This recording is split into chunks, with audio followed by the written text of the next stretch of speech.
Ameublement Tanguay en première ligne.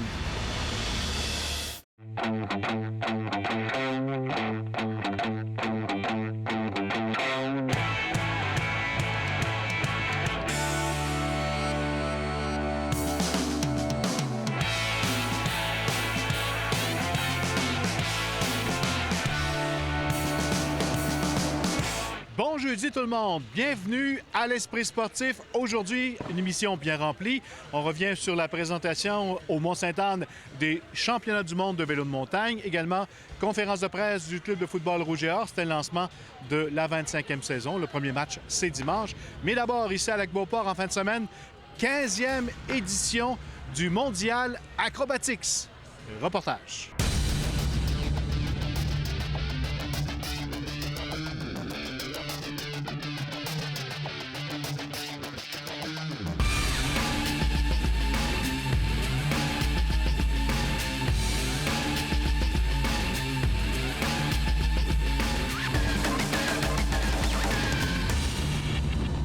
Quinzième rendez-vous du Mondial Acrobatique. C'est d'année en année, ça grossit. Oui, puis on est content parce que depuis les dernières années, on a vraiment monté ça à un niveau que j'avais même pas pensé qu'on pourrait monter avec un événement soirée, écran géant, reprise, tout ça avec toutes les équipes, 7 pays différents. C'est vraiment un niveau. À un moment donné, dans les premières années, on a parti ça très sobrement. Petit événement. On savait qu'on voulait faire un événement à la fin de l'été, un événement acrobatique, mais aujourd'hui, c'est vraiment rendu au niveau Coupe du Monde. Les athlètes qu'on voit en compétition au cours du Mondial Acrobatique, ils se sont préparés pour cette compétition-là en s'entraînant tout l'été. Oui, on a l'équipe chinoise qui a passé tout le mois de juillet, tout le mois d'août ici. C'est le fun parce qu'on sait qu'en Chine, ils en ont des très beaux centres d'entraînement. Puis ils viennent chez nous s'entraîner durant l'été. Les Russes, ils arrivent pour tout le mois d'août. Les Japonais, ils viennent aussi tout l'été. On attire beaucoup d'équipes internationales au niveau du saut acrobatique, mais on attire aussi beaucoup d'équipes internationales. On a des Américains qui sont venus. Dans le passé, il y a eu des Français au niveau de la bosse, du slopestyle. C'est vraiment un combiné de tous les sports acrobatiques qui est la nouvelle discipline olympique qui est le Big Air aussi, qu'on a de plus en plus de jeunes qui aiment participer, puis on développe la relève avec ça. C'est ça qui est le fun. C'est l'entraîneur de l'équipe du Québec et elle est belle, cette relève-là. Moi, j'en suis très fier parce que c'est tous des jeunes qu'on a partis avec mon équipe d'entraîneurs quand les jeunes avaient 5 ans. On leur a montré à faire des sauts assis sur trampoline. On les a mis. J'ai encore des vidéos, puis je me souviens encore de mes enfants quand ils ont fait leur premier saut sur la rampe d'eau. Puis mon garçon, aujourd'hui, il fait des triples arrière avec quadruple vrille.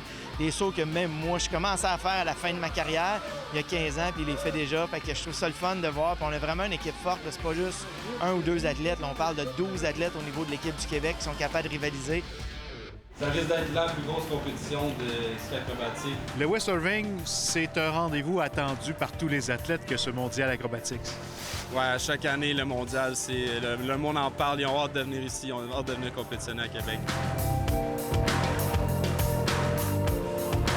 7 pays qu'il y a ici cette année, je pense que 13 parmi les 15 meilleurs au monde sont ici. Très haut niveau de compétition.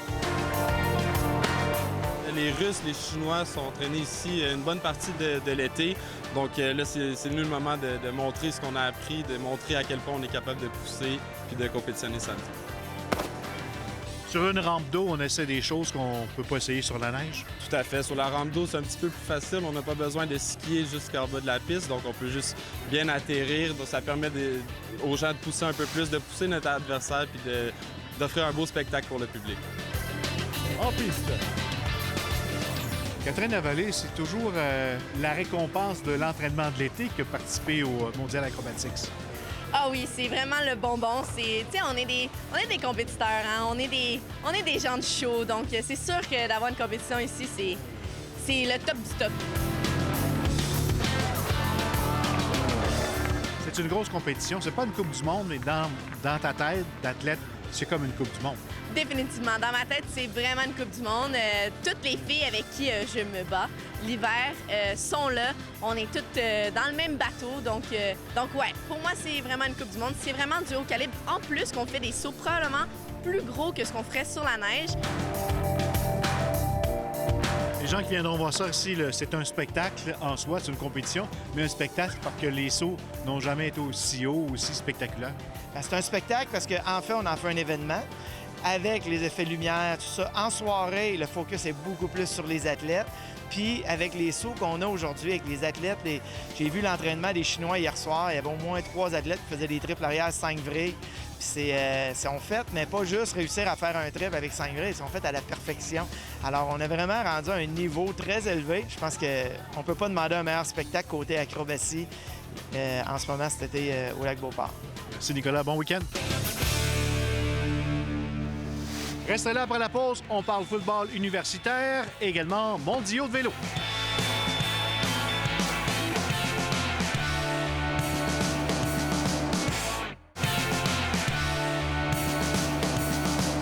Au football universitaire, lancement officiel aujourd'hui de la 25e saison du club de football Rouge et Or qui dispute son premier match ce dimanche au PEPS contre le Vert et Or de Sherbrooke.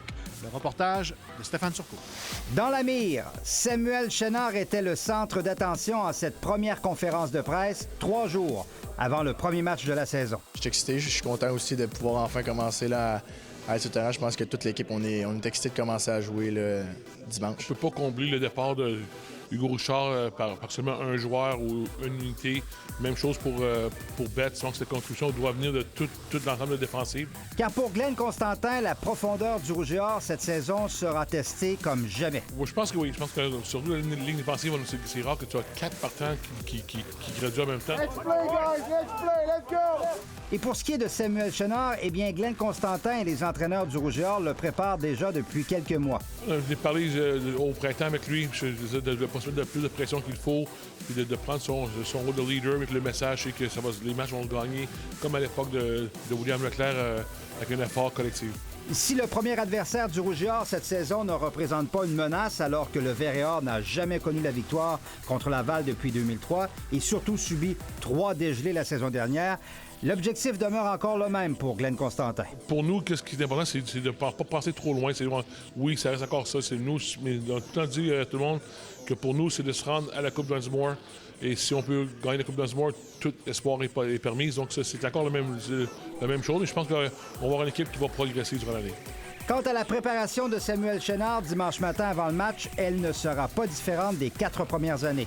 Souvent avant le match, je vais tout le temps me promener dans le tailgate un peu. Je mets mes écouteurs, je fais un petit tour de tailgate. Après ça, je rentre à l'intérieur puis je prépare mon match. Là. Dimanche, ça ne sera pas différent. Tu vas aller te promener dans le tailgate? Comme d'habitude, j'essaie d'y aller un peu, passer un petit 10-15 minutes. Sauf que cette fois-ci, il risque de se faire remarquer un peu plus. Stéphane Turcot, TVA Sport, à Québec. Parlons maintenant de vélo de montagne alors que le Mont-Sainte-Anne est l'hôte des 30e championnats du monde de vélo de montagne. On vous présentera un reportage un peu plus tard qui fait le tour de toutes ces belles années de vélo de montagne à travers le monde. Mais d'abord, demain, ce sont les mondiaux chez les maîtres. Des athlètes de 30 à 75 ans y sont inscrits, soit d'Alex Harvey à Pierre Étier. Reportage. J'ai constaté qu'un de mes copains, 74 ans, va être là. Pierre Étier a 69 ans, ancien prof au cégep. Ce sont ses élèves qui l'avaient initié au vélo de montagne. Là, il y a un centre de ski alpin, au Mont-Lauzon. Et puis, là, ils m'ont fait chier dans mes culottes, tout simplement. C'était épeurant. Jamais je serais descendu là. Aujourd'hui, il lancera un 3e championnat du monde. Il y a eu un championnat du monde en ski de fond au Mont-Sainte-Anne il y a 5 ans à peu près. Mais c'était en ski de fond. Puis là, on gelait comme des crottes. Alors finalement, il y a presque personne qui sont venus. Finalement, j'ai bien performé parce qu'il n'y avait personne. Je suis vraiment content que ma passion que j'ai pour le vélo de montagne, que maintenant, que ce soit Roxane qui apporte. Bernard Vermette n'est pas peu fier de voir sa fille Roxane prendre part au même événement. Mes parents m'ont inscrit à l'événement Véli Kids quand j'étais petite. Fait que j'ai fait ma première course en 2005 ici au Mont-Sainte-Anne. Mon père me suivait en arrière pendant la course. Là, il me courait alors que moi, j'avais à peine la misère à tenir sur mon vélo. Là. Je menais 2 carrières en parallèle jusqu'à l'âge de 17-18 ans. Là. Le jeune retraité du ski de fond, Alex Harvey, revient à ses premières amours, mais ne se fait pas trop d'attentes. Je le fais vraiment pour le fun. Si ma blonde et ma mère sont là, je vais être content. Car en bout de ligne, on le fait et on participe pour la forme. Être bourré d'endorphines puis bien dormir le soir, c'est toujours un plaisir. Mais aussi, j'admets que je suis un petit peu glouton de nature. Alors, ça me permet de faire du sport pour manger pour faire du sport. Ironie du sort, Pierre Étier va célébrer ce vendredi son 70e anniversaire de naissance, la même journée que sa course. Et toujours bien en selle. Stéphane Turcot, TVA Sport, à Beaupré.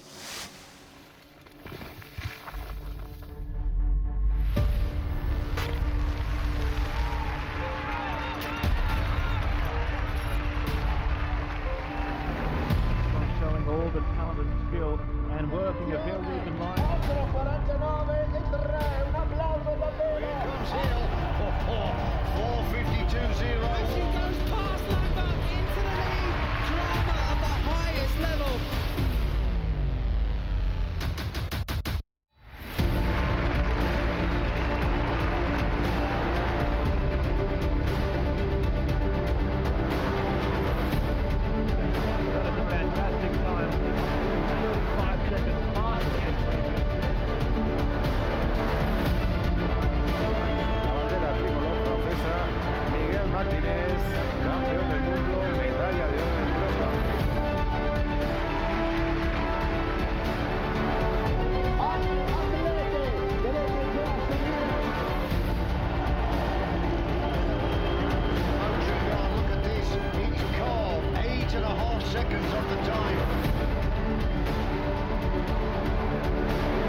Et voilà, en terminant, je vous rappelle, en fin de semaine, à Lac-Beauport, sur la rampe d'eau, le mondial acrobatique, ça débute demain jusqu'à dimanche. Bye tout le monde, à demain!